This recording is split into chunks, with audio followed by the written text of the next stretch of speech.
Bismillahirrahmanirrahim. Assalamualaikum warahmatullahi wabarakatuh. Berjumpa lagi kita di meeting online.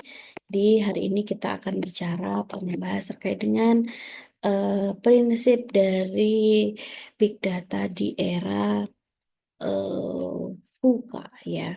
Jadi 3V ini sebenarnya sudah kita bicarakan di awal perkuliahan. Apa itu apa namanya? Era VUCA ya, eh, volatility, kemudian uncertainty, kemudian kompleks dan ambiguity.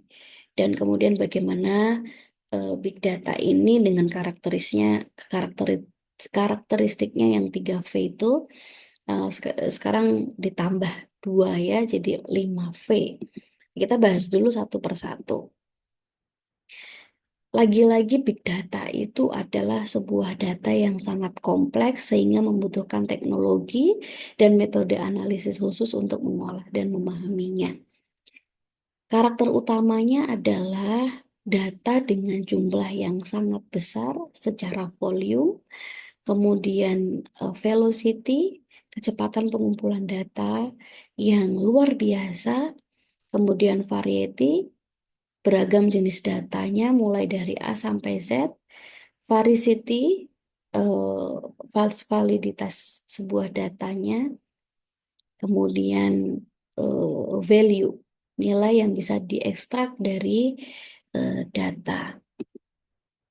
Nah, konteks di era VUCA, volatility, uncertainty, complexity, dan ambiguity itu menunjukkan kondisi dunia saat ini yang dinamis, sulit diprediksi, dan lain sebagainya. Nah, dampak VUCA terhadap bisnis apa? Menuntut perusahaan untuk lebih adaptif dan responsif terhadap perubahan cepat untuk yang lebih agar tetap kompetitif. Nah, relasi dengan data apa? Sehingga karena data itu menjadi satu aset penting karena membantu organisasi memahami tren pasar, memprediksi perubahan, membuat keputusan yang lebih informatif, sehingga sangat relevan jika big data itu harus terus bisa diimprovisasi oleh pemerintah supaya mampu menghadapi era VUCA. Ya, jadi dengan karakteristik bank big data yang 5 tadi, diharapkannya adalah pemerintah mampu memahami tren secara cepat, secara responsif. Nah, apa pentingnya big data dalam bidang akademik? Big data memberikan sumber informasi yang kaya untuk penelitian akademik, membantu dan menentukan pola dan tren signifikan dari data yang besar. Ya, sehingga inilah yang kita pelajari, kita menggunakan analisis big data, caranya menggunakan banyak hal ya, Foursquare, kemudian apa namanya, menggunakan apa big data itu menggunakan NVivo, menggunakan Foursquare dan lain sebagainya. Peluang karirnya apa? Peluang karirnya ya tentu bisa dari industri, mulai dari analis data, ilmuwan, hingga peran strategis dalam sebuah organisasi atau perusahaan yang berbasisnya itu data. Nah, volume dalam big data, ukuran data yang sangat besar, kapasitasnya melebihi sistem penyimpanan dan pengelolaan konvensional, ya, bisa mencakup petabyte atau lebih. Tantangan penyimpanan cloud ya, penyimpanan yang scalable, redundancy data, keamanan, data efisiensi dalam pengambil serta mengolah data secara efektif itu mesti menjadi tantangan. Kenapa? Karena bisa jadi kebutuhan data yang membutuhkan ruang penyimpanan yang sangat besar tidak bisa diakomodasi. Nah, sehingga ini perlu apa transformasi ya atau peningkatan. Nah, sumber data, sumber volume data itu sebetulnya dari mana sih? Yang pertama pasti dari data media sosial, bisa Facebook, bisa Twitter, bisa Instagram, bisa TikTok, dan lain sebagainya. Dari mananya? Bisa dari posting, komentar, like, interaksi, sehingga itu bisa dijadikan sebuah data semuanya. Kemudian data transaksi e-commerce, informasi pembelian, pembayaran, penggunaan situs web belanja, misalnya Shopee, Bukalapak, Tokopedia, TikTok, dan lain sebagainya. Itu juga bisa menjadi sumber data. Data dari sensor IoT, sensor cuaca, smart home device, dan lain sebagainya. Itu adalah contoh-contoh sumber data. Banyak contoh lainnya yang belum saya sebutkan. Nah, itulah yang kemudian dinamanya volume. Jumlah data yang besar yang tidak bisa dihindari gitu ya. Jadi pemerintah mau menyelamatkan UMKM. Datanya dari mana? Misalnya dari data transaksi e-commerce. Kenapa kemudian UMKM kita tidak maju? Misalnya pengguna digitalisasi atau digital marketing di UMKM itu lebih sedikit ternyata. Nah, itu bisa jadi apa namanya pengambilan kebijakan apa yang harus dilakukan pemerintah untuk itu. Misalnya seperti itu. Kemudian manajemen volume data. Ya, ini kita tidak usah banyak bahas karena ini sebetulnya adalah hanya pengetahuan saja. Kita tidak akan berkutik bagaimana menyimpannya, kemudian bagaimana cara mengkompres data dan lain sebagainya, tapi cukup tahu saja.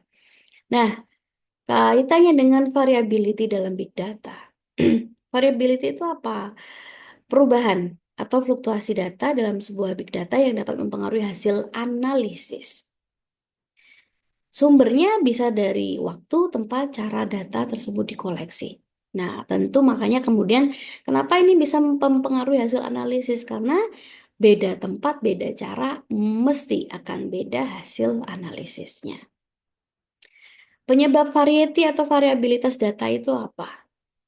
Ya, pasti karena bisa jadi perubahan kontekstual, ketidakakuratan, inkonsistensi dalam penginputan data. Itu sering menjadi penyebab variety atau variabilitas sebuah data. Nah, tantangannya apa? Kesulitan integrasi data.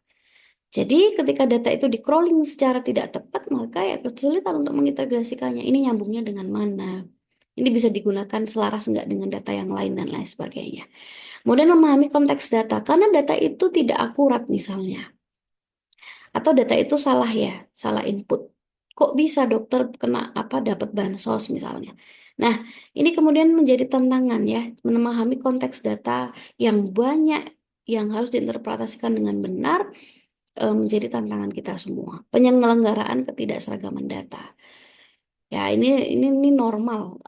Artinya adalah inkonsistensi itu terjadi di pemerintah kita sekarang. Sehingga banyak yang mengeluhkan peneliti-peneliti, oh ini kok nggak bisa di input, ini nggak bisa ada B dan C. Karena tidak seragam, ya, tidak seragam dalam uh, data. Nah, untuk teknik mengelola variabilitas itu bisa menggunakan machine learning, kemudian penggunaan alat ELT, extract, transform, dan load. Nah, ini kita cukup tahu saja karena kita tidak akan banyak mengupas ini karena kita lagi-lagi adalah di sektor pemerintahan. Oke, kemudian kita bicara velocity. Apa itu velocity? Pentingnya kecepatan sebuah data. Lagi-lagi karena apa? Karena kita hidup di era VUCA, uncertainty, kompleks gitu ya. Sehingga kecepatan data ini mengakibatkan atau berdampak kepada kebijakan yang akan dibuat oleh pemerintah. Real time data ya. Nah, eh, dampaknya kecepatan data itu adalah eh, memungkinkan pengambil keputusan itu lebih cepat dan berinformasi. Sumber data berkecepatan tinggi ya, tadi saya sudah sebutkan ya, Facebook, Twitter, stream stream data dari media sosial itu sangat tinggi. Kemudian data dari sensor dan juga IoT. Nah, teknologi pengolahan data ini kita apa memahami bahwa ada yang namanya Hadoop, kemudian stream pengolahan stream data. Kita nggak perlu tahu gimana caranya, tapi kita perlu tahu saja apa saja gitu ya. Kemudian eh, IG computing yang memungkinkan pemrosesan data dekat dengan sumbernya. Nah, ini contoh-contohnya.